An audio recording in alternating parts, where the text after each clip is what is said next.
G'day, Damon Wittenberry here, and I am on the development team for the game Jacko is a Dog.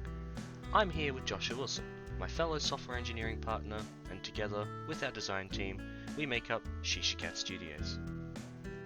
Jacko is a Dog is a game about, well, a dog named Jacko.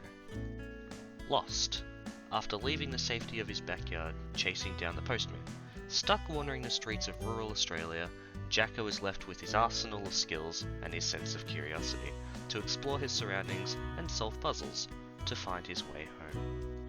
During the development of Jacko as a Dog, we used quite a myriad of different tools to help create, sustain, and communicate the development of the game. Let's break it down into simple categories.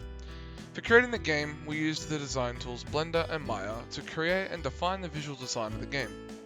Unity 3D and Visual Studio were the tools used to develop the physics and functions. To sustain the development of the game, we used a very helpful tool known as version control, and this was done via GitHub.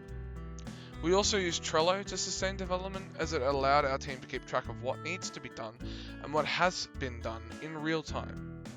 Communicating the development of Jacko as a Dog was quite easy thanks to Slack and Zoom, which allowed us to chat, share files, hold meetings, and set reminders for certain members. Lastly, we used Toggle to help keep track of each member's time contribution so no one felt others weren't contributing equally.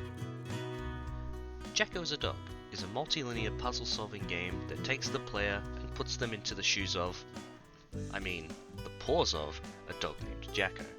Jacko is a corgi, and as such provides the player with the tools that a real corgi would have at their disposal.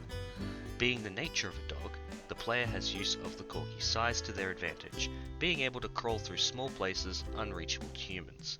On top of this, the player can do everything a dog can. You can trot, you can run, you can crawl, you can jump, you can... what else can you do? Oh yeah, that too. Using these skills, the player must solve puzzles and mess around with the locals, to manipulate their behaviour and progress to the next level. Going into the detail about the current state of our game, or progress if you prefer, involves discussing what our group has achieved so far. Most of the mechanics have been completed, ranging from running, sniffing, climbing, and peeing. The remaining mechanics have been worked on in separate scenes to those in the current game. With the current design of the game, we as a group decided to take inspiration from Howard Arkley, an Australian artist known for his architecture and suburbia designs with airbrushing. The design has been thoroughly developed through shaders, using said inspiration. However, we are still using free assets, which we'll be removing with our own as the game further develops. The animations tied to the mechanics have been mostly completed, but not all have been implemented to their respective mechanics. In terms of the world, we have a few scenes fleshed out, ranging from the cafe to the backyard and construction levels.